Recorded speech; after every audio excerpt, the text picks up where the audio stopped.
We know that Ralph Souquet has won this title on a record 6 occasions. Currently, Shane van Boening is tied with 2 others in second place on the all-time pantheon of World Masters champions with 2 wins. Wants to be second alone on that list.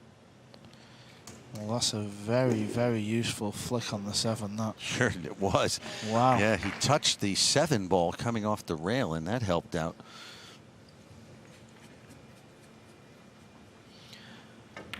Here we see it. Just the friendliest of nudges.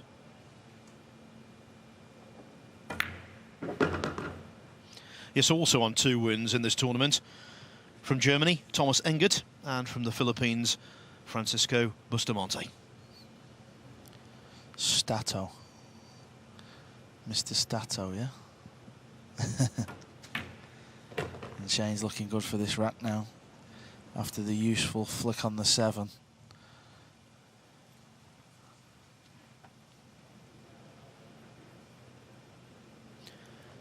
Do you think it's any advantage, Carl, the fact that he was involved in the second semi-final? So basically he's going on warm.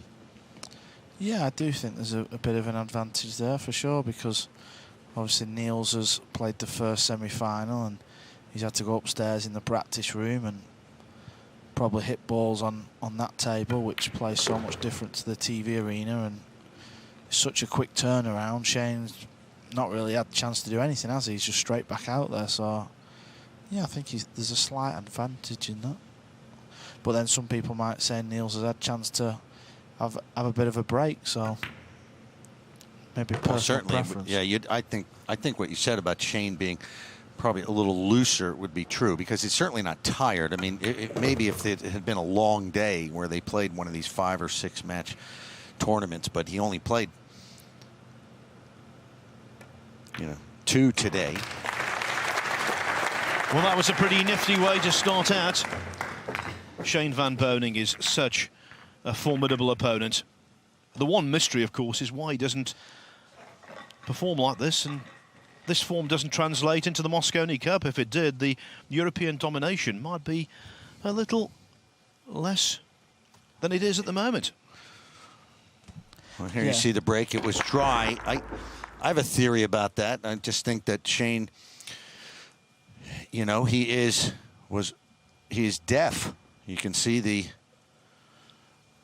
hearing aids in his ear, and Shane grew up sort of living in his own world, doing his own thing. He's a guy who likes to do his own thing. He's not somebody who would you consider a leader of a team. Yeah, he's a loner. I think that's and anybody who knows Shane, you see him when in these events like this, he doesn't hang out with the people in the bar after the matches are over. And Shane can always be just found by himself, training, practicing. So I think that Shane is more of just a solo player. He likes to be by himself and do his own thing. I don't see him being comfortable in that team situation. I'll tell you what, he's comfortable with that break. The 3 ball going in pretty much at the last gasp. The 1 and the 2 sitting pretty. Away he goes again. I don't know, Carl, what do you think? Why is that anywhere close to I mean, yeah, the possibly, truth, perhaps? Yeah. In your experience with hanging out with him, playing with him? I think having played in the Mosconi, even though the Masters is a short race to 8, you can still sort of be a bit more relaxed, and obviously you're playing for yourself as well. With the Mosconi, race to 5, it's like the slightest little error and it can literally just cost you the match, like, because it's only a race to 5. So you tend to play a bit slower in the Mosconi, if that makes sense. You're trying to take a lot of care as well with this.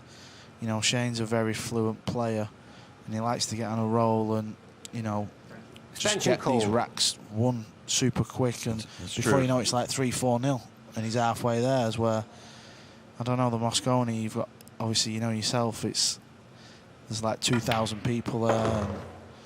Yeah, those short races, you really can't, there's no roll to get on. Well, that was a malfunction. Played for the pink 4 ball, and he snookered himself. Yeah, it was a poor shot there, and he's just trying to kick this and make things happen. But You never know where it's going to go. And I think he's left a shot for Niels. So sure has. An early break for Niels there, because it was looking like 2-0. But he's got to judge this shot well. Come all the way back down the table for the 5. So pace is key on this shot.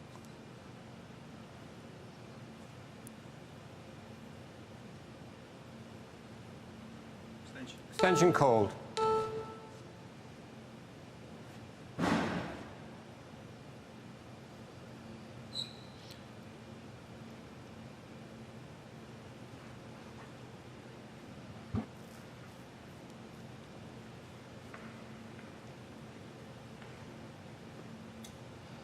Yeah, it looks like he's digging down on the cue ball here to spin this round.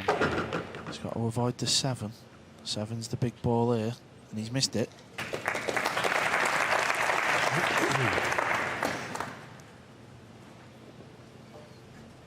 It was a nice shot, right?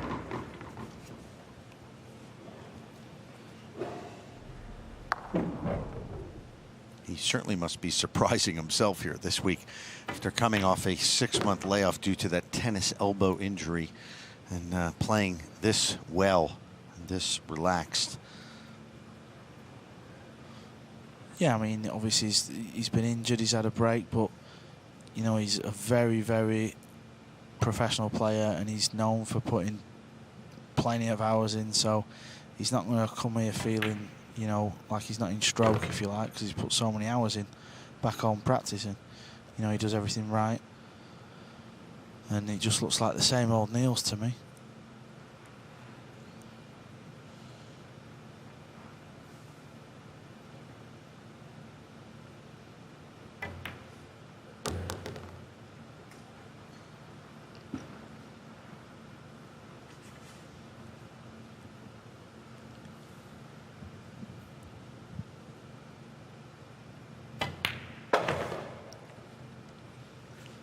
It's a well-played rack from Niels here. Yeah, and it was a mistake from Shane, so is that an early sign? And it was a gross misjudgment as well, because he was pretty much full ball snookered behind the 8 ball. That was the escape. OK, made contact, but left the chance, and from there, Feijen equalised. You know, I'm just thinking, it's exactly 9 months to the day, to the start of the 2018 Mosconi Cup. The incentive for Niels Feijen is that if he wins this tournament, what a foundation that is to earn a selection. Yeah, I mean, like you said, if you win this tournament, you're certainly going to be spoke about for selection of the team come December. And Ted, no one can doubt his credentials because, as we've already told you, between 2011 and 2015, he was MVP for Europe on 4 out of 5 occasions. He loves the Mosconi Cup. He is a big-time player. He won the 2013 Whirlpool Masters, and then that was the springboard for Niels to go on to win the 2014 World 9-Ball Championship. He's been at this game for well over 20 years now.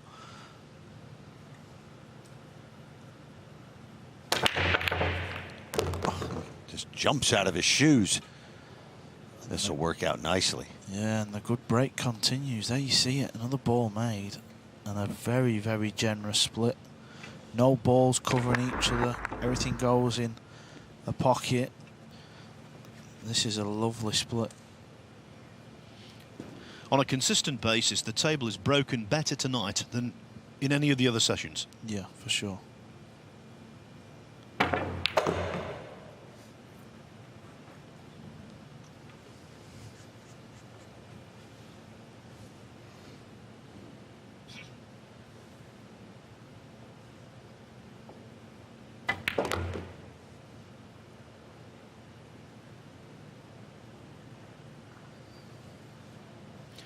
It should be plain sailing, but we said that in the previous rack with Van Boening, so don't count chickens. Yeah, I mean, there's always a sort of shot that can possibly go wrong, and I think in this rack, is going to be the 8 to the 9. So from the 7 ball, he's got to make sure he gets a natural angle on the 8. So it's just plain sailing to come back down for the 9.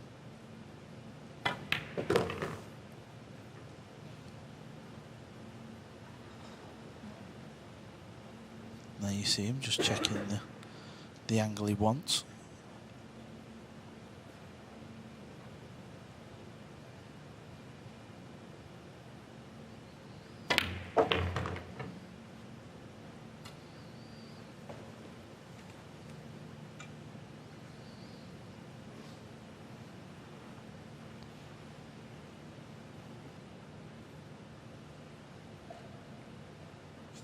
Extension called.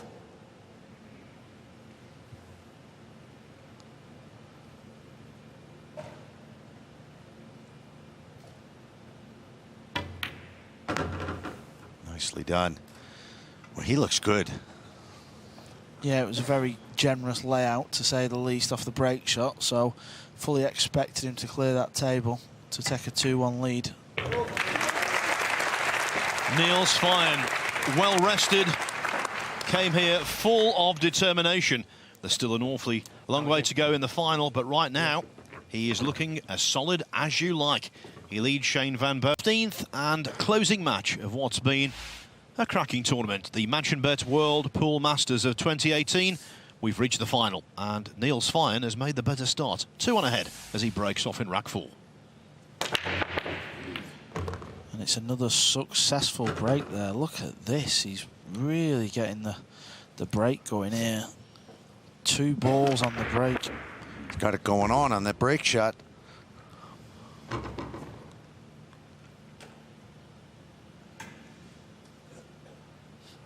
And he's left with a little tricky shot here on the 1 ball. He's got to play this into the far left pocket. And it's a blind pocket shot, we call it. And he's got to sort of soft draw this just to it before the middle pocket. So it's not an easy shot. It's a little tester.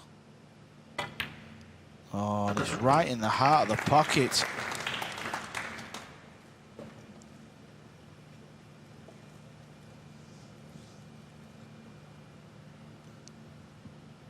This is good signs for Niels Feijen fans.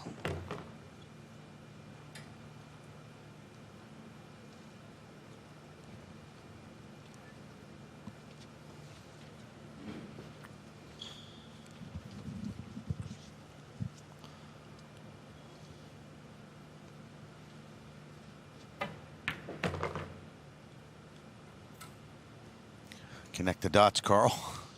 Yeah, I mean, this is just elementary 9-ball pool now for Niels. Just making sure you land the right side of your next ball still, because you don't want to land short on the 6, so you're sending the cue ball around the table. And he's really got into that. That needs to hold up. That needs to hold up.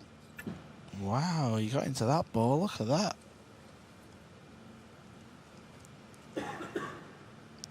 But it's actually not too bad up there. But he really got into that. Maybe a bit of adrenaline there early on.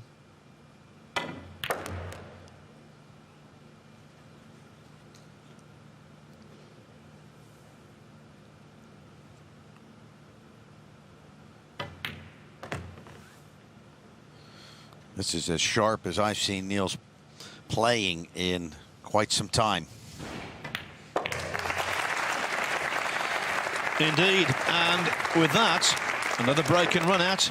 He leads by 3 racks to 1. And so Shane van Boening, snookering himself in the second rack, is beginning to look more and more significant, more and more expensive from his perspective. Well, he said he's well on the road to being fully cured of that tennis elbow, and he said it was very frustrating for a while. He went to one physio who prescribed the wrong regime, was lifting too much weight, and then he found another physio who figured out leading 3 racks to 1 the correct path forward, and he does about 2 hours of physical therapy a day. Wow. And he said that the tennis elbow did not come from playing or practicing too much. It was doing other things, including one thing he said, cutting wood. And there you see another successful break, but as you see the 7 balls come round and just tied it up. There you see the 7 come round. What's with that 7 ball? It's always the problem ball, right? Causing problems after the break. You're saying it's just the 7? Seems like it. Yeah, he's just trying to play a little duck shot there, and I think that's pretty good. Yes, sometimes simple is best.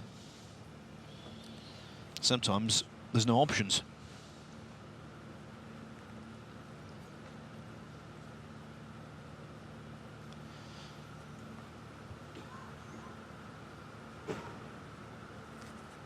I'm just wondering if he can. Well, it looks like he can go off the cushion just to nick it. Extension called. If he can't, he has got an opportunity to go off the bottom cushion just before the side cushion and maybe pot it. But from the overhead view, yeah, he's going to just try and flick this and duck the cue ball in behind the 7. He must be able to see more than this than. Yeah, he's played it bad. He's not yet that good at all. That couldn't have been worse. Yeah. I'm not sure if he could have got there. He was trying to get a full ball hit on the 3 just to leave the cue ball there. And there you see it. That is the worst case scenario.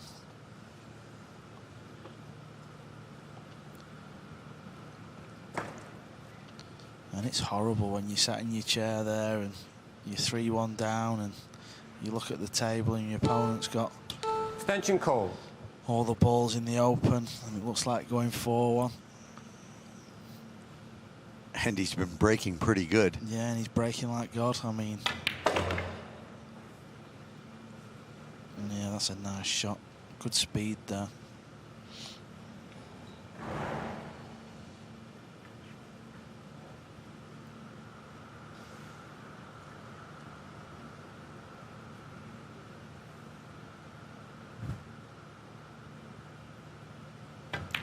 Couple of times on the close-up shot we've seen Feijen at the table shaking. Now that's not unusual in the world of snooker. The best in the business, the world #1 and current world champion Mark Selby, he does the same thing. You can see him just have a little bit of movement down there, and I think that indicates just how much it all means to him. No bad thing having nerves if you can control them. Well, I mean, I think everybody who goes out in the arena, you do feel nerves, but I think it's a good nervous energy type thing rather than you're just going to collapse and fold on the floor. But he's looking good here, is Niels. Everything seems to be pinpoint, right side of the ball. Yeah, he is playing precision. He's focused, but he's also relaxed. You don't often associate the word relaxed with Niels Feijen. He's a very intense player, but you can tell that he came here this week refreshed. You know, he was forced to step away from the game because he simply could not play due to the injury.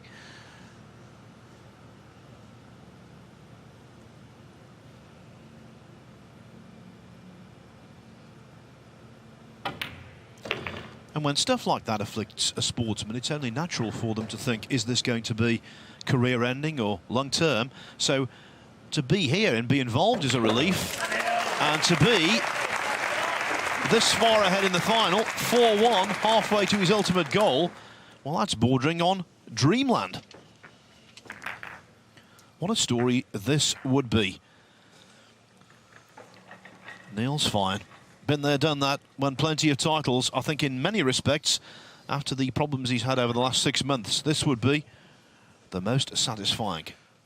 Well, yeah, and sometimes when you have an injury or you have a setback, it maybe not appear right away that it's going to be of some benefit down the line, but certainly that injury appears to have been a blessing in disguise. This was a clumsy one from Van Boening. Not his first shot of that ilk in this match. Yeah, going back to what you say about the injury, I mean, sometimes, I've been to a tournament where I've like had a really bad head cold and just didn't even want to play, and I've actually played really good. So it can sort of take your mind off it, and you're thinking, oh, I'm not going to play good, I don't feel well. But so you don't have that pressure. Yeah, it can be funny. So, you know, maybe he's come here with no expectation, just see what happens, and, you know, he's found himself in the final, and obviously he's got a 4-1 lead, so he's looking real good. But as we said, things can change so quick. Niels Feijen to break, pool. leading But 4 racks to 1. he is breaking really good. He's really getting a lot of power into this break and getting the rack moving.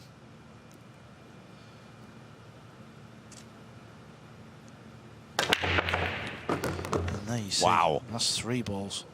Whoa. And 3 balls going. That's 4 balls. 4 balls There's down. no balls left. But no shot on the 2. Wow. Look at this again. I think it's appropriate at this juncture to ask this question, Cole. What's the most balls you've ever seen potted on a break? I've seen Alex Pagulayan pot 6, and he had 3 balls left. It's actually on YouTube. He had 3 balls left, and he missed the first shot. It was funny. The one ball that's left here is the 6, and that's the obstructing ball, so he needs the jump cue. And he is very, very handy with this jump correct. cue. I was just going to say that. He's one of the best in the world with this thing. That's why he's not really scared of just going over for it and having a look. He's not even thought about a push out here. He's gone straight for the shorty. Extension called. I think what he's looking at here is if he jumps it, I think he knows the cue ball's coming down in between the 7 and the 8. So he's not happy where the cue ball's going to go. But he's having a go. Yeah, he's disgusted with himself there. He's not hit that very good. He's hit that full ball.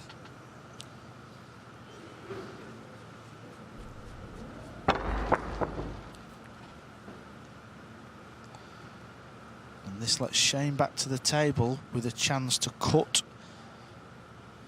this 2 ball in. And how many times do you see the 2 ball to the 6 ball? The 3, 4, 5's gone. But that's not very often. He needs a flick. No, it's not the best of flicks. So I think he's going to be ducking here.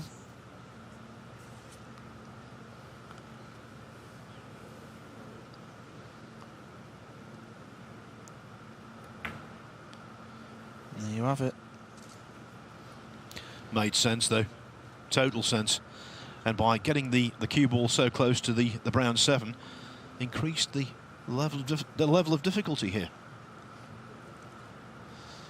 You can see Shane just looking at this line. 2 shots, two rails. There you go. 2 just to hit a full. Oh, he no. won't be happy with that. That's pretty elementary. Off 2 cushions for Niels. Start the clock, please.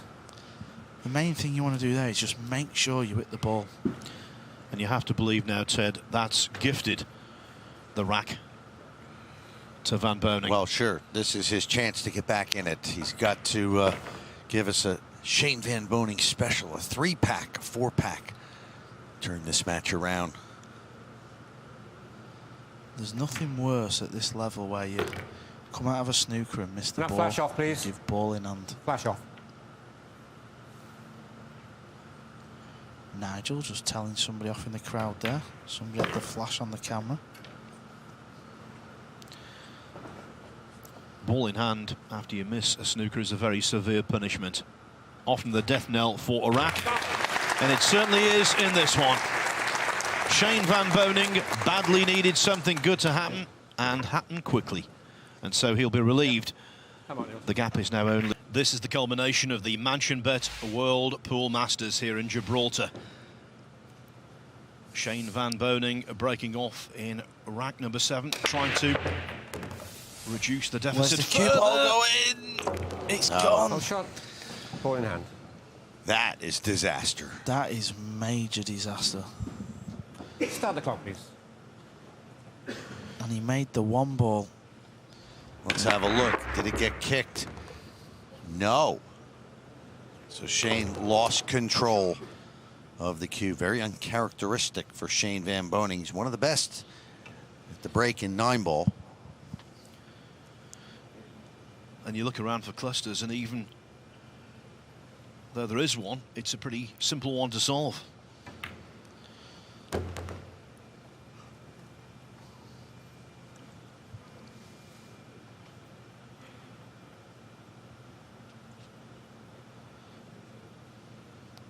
Yeah, this is the big shot in this rack now. Just got to make sure he comes back down the table for this 4-ball into the pocket near where he stood. And that's pretty good. He'll be happy with that.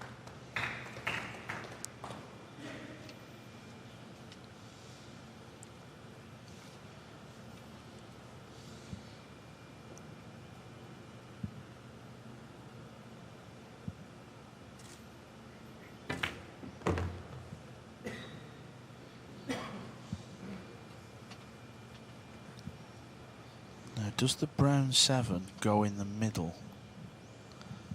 Very easy. Because if it does, this is just connect the dots. I mean, it might even go past the 8-ball as well. I'm just trying to find a problem here, Ted. That's what I'm doing. I don't think you're going to find one, Carl. No, I think you're right. No, he's just come around the back of it. That's lovely. Confident cueing by Niels Feijen. The thing with Niels and all is he doesn't walk round the table, does he? Have you noticed? It's like big strides. He stalks the table. It takes him like 2 strides to get from one end to the other. Big strides around that table. He eats up territory. Yeah, he is very into it right now. He's what we call he's in the zone. Oh, he's in a big zone. He is in the zone. He's got the body language speaks volumes. Niels Feijen moves to 5-2 up 3 from the title. When you scratch on the break in any round at this level, more than likely it's going to be costly. Midway through a final, boy, does that sting. That really hurts, especially when your opponent steps in and takes absolutely full advantage, capitalizes to the max.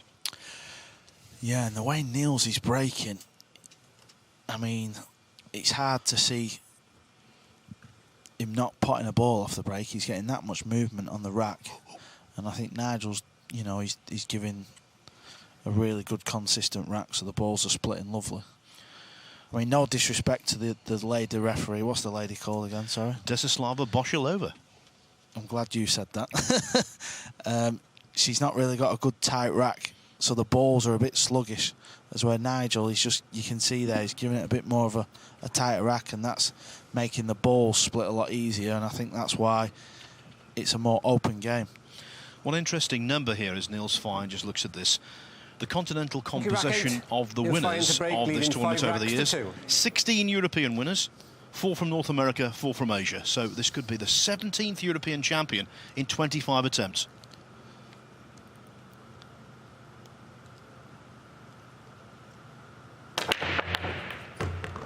Ball down.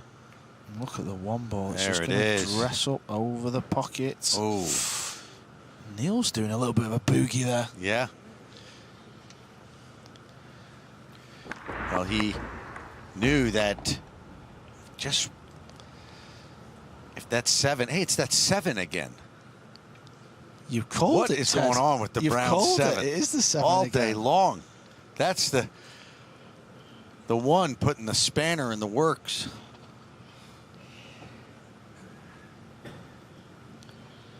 I'm not sure he can even go off the side cushion here. No, there you see it.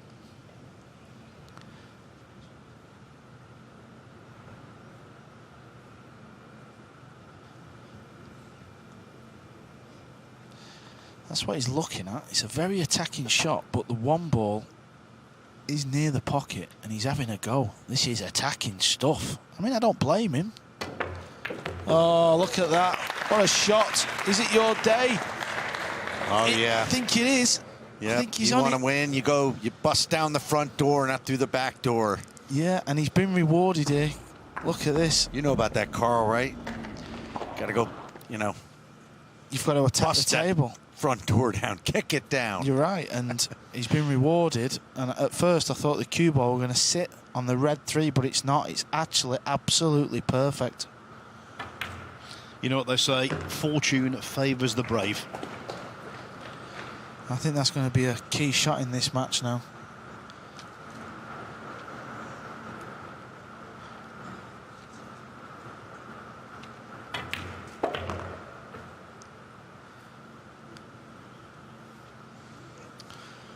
You probably are correct. Just the shot of confidence that gives Niels Feijen as he edges closer to victory.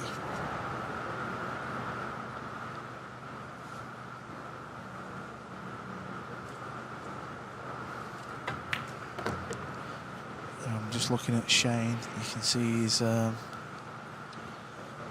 he's going through a bit of despair in his chair there. Look at that. I know how he feels. Anybody know how to read body language?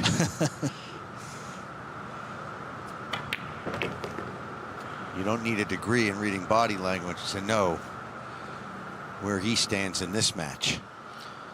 The more you've won, the more defeat hurts.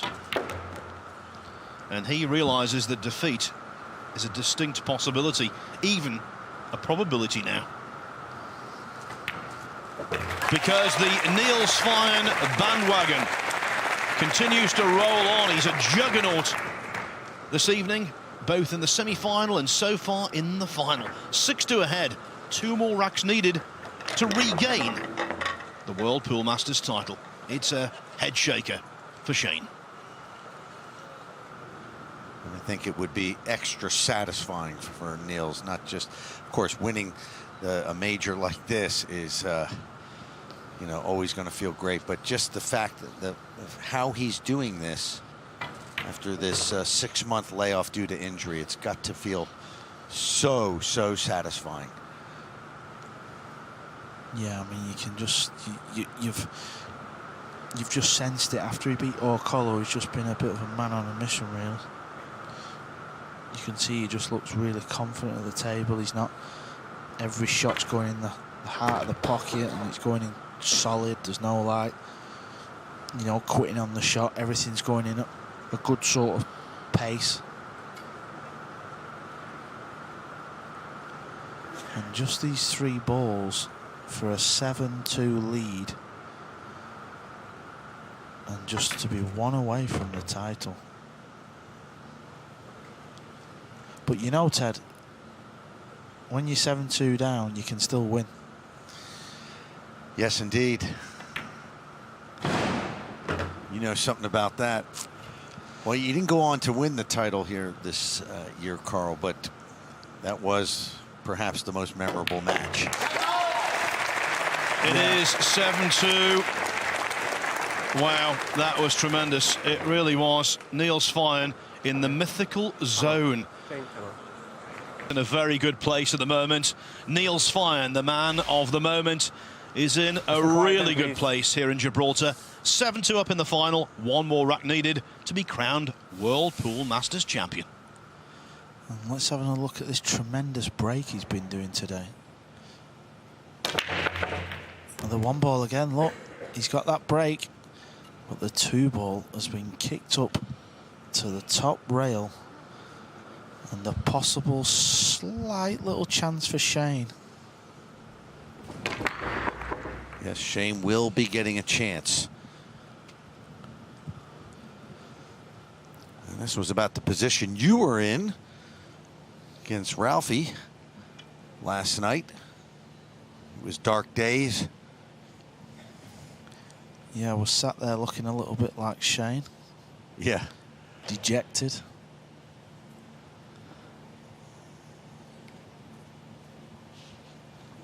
I'm just wondering if Niels is looking at trying to play a carom off the right-hand side of the 2-ball to make the 8-ball. I think that's what he's looking at here. There. That's what he's trying to line up. I mean, he doesn't know where the 2's going to go, but I mean, I don't blame him for having a go at this. Called. Now, would this be the type of shot? Let's say it was hill-hill. Would that you wouldn't be taking that shot, maybe? Yeah, I mean, it is a different story then, but it's risk-reward, I suppose. You know, if he feels like he can make the 8, then why not have a go at shooting it? I think he's going to try and duck, though. No, he's played it soft. Maybe a bit of a two-way type shot, but if the 8 goes in, obviously he snookers himself, so I think he probably did play safe there. With the pace he played it, just to send the 2 up the table. He obviously judged the cannon on the 8 really well there, so it's a clever shot from Niels. Just to give you some indication of how well he's played overall in the tournament, Niels Feijen, if he were to win this rack, his frames won loss record would be 32-4, 13 against. Wow. Well, that's not going to work. Nope, and here's Niels' first chance to win this title.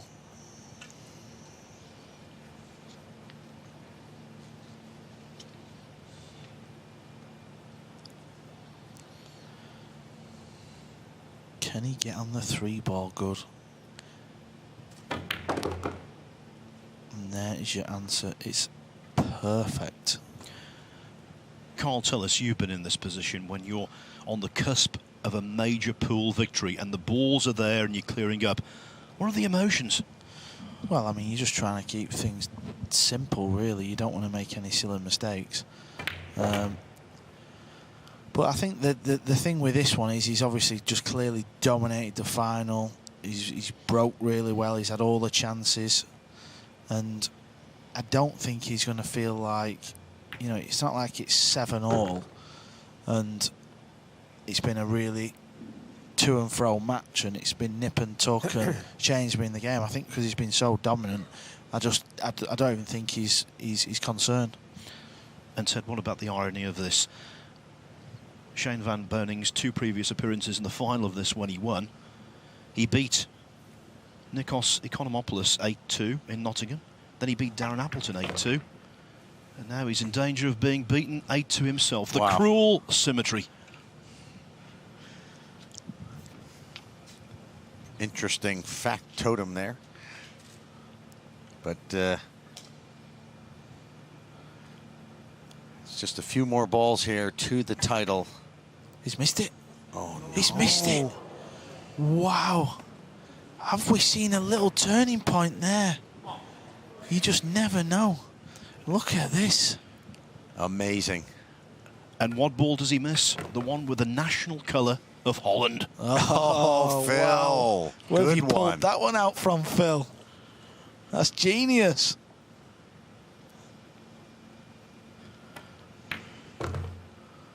Wow, a lifeline thrown to Shane van Boening. Still a long way to go, though, but you never know. Well, there's a seed of doubt now in Niels' mind that's not been there in the last 2 matches. If Shane can break and run the next 2 racks to go 7-5, you just never know. And I don't want to be the harbinger of doom, but I'll tell you what, if by some miracle Niels Feijen does lose this, he will never forget that shot as long as he draws breath. And there we have a look at it. Look, just a simple little cut shot just to avoid the 6, come back out, but he misses the 5. Is that a little changing point in this final? You're so right, though, Carl. That seed of doubt has been planted. It's just a matter of whether it will be allowed to germinate and grow and dominate his thoughts. Well, if Shane can put a break and run out there, 2 of them in a row, perhaps, yes, it will definitely have fertile ground to grow that seed of doubt. It's all about what happens now with the opportunity. If Niels gets faced with a difficult shot or a difficult layout, you just never know. But if he gets a kind layout at some point, then obviously he's probably still going to run that rack, you would think. And he's made the one ball. They're both making the one ball in the side. And he's in here, you know. He's got a chance. Shot on the 2. He's got a chance. So the balls are breaking good now. This is the best we've seen in the 3 days here in Gibraltar. It's been tough going for the break shot for most of the players, but things seem to be opening up. And that could be just in time for Shane Van Boening. I think this shot here is a bit thinner than it actually looks on the TV screens. That's why he's taking a bit of time.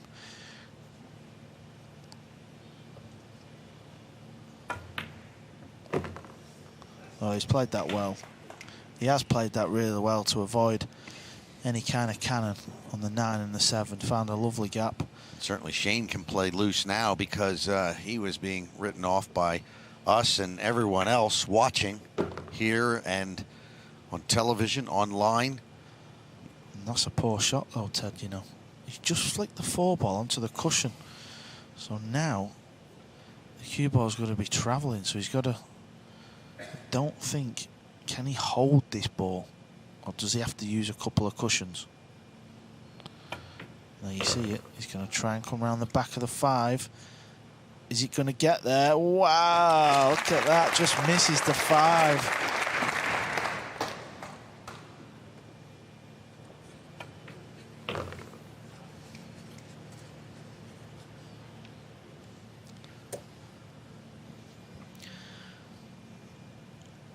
Well, what was nerve-wracking and not so good for Niels Feijen has been great for the final. As a contest, it's been reinvigorated.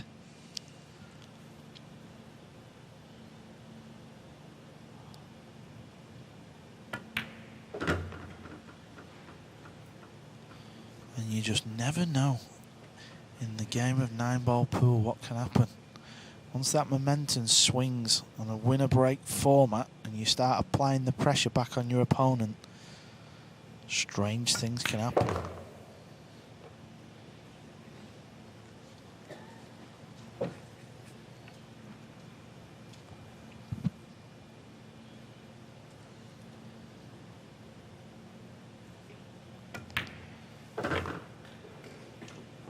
Wow. A break and run. Another one. Amazing. Has he figured out the break shot just in the nick of time? 7-4 and still at the table shooting. Well, from the brink of defeat to now having realistic hope. That's Shane Van Boening. As for Niels Feijen, he's sitting there feeling decidedly uncomfortable, thinking, why did I miss the 5? Why? Why?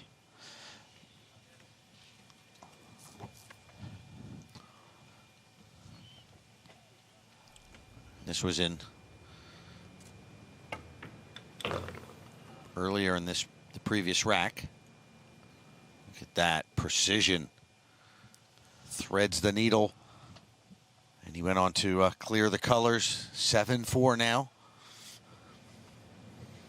The thing with this is now with your mentality, Niels is going to be sat there. He's played superb pool for the last 3 hours in the semis and the final. And just that little blip there, that was like title ball. 12. You know, Yeah. $20,000 ball he's just missed there. So he's got to be sat there now thinking, wow, I should be stood here with a trophy, taking pictures, having a glass of champagne. And he's stewing now. Has he made a ball? He's not, you know. Oh, no. Whoa, Look wait. at this. A 1-9? Does the 9 go? Shane's expression tells me it does. Oh. What a gift this is. Here it is for the title. What a gift. I'm not saying it's easy, but he could have been faced with something a lot tougher after that missed 5 ball. Boy, Niels just sprinted out of his chair. That is just unbelievable. Oh, this is as good as a gimme as it gets, to be honest. Looking at that camera angle. And there you see it. 1-9. The title was on the line. And Feijen, this time, didn't crumble. Stood firm. And he doubles up on Shane van Boening. He wins by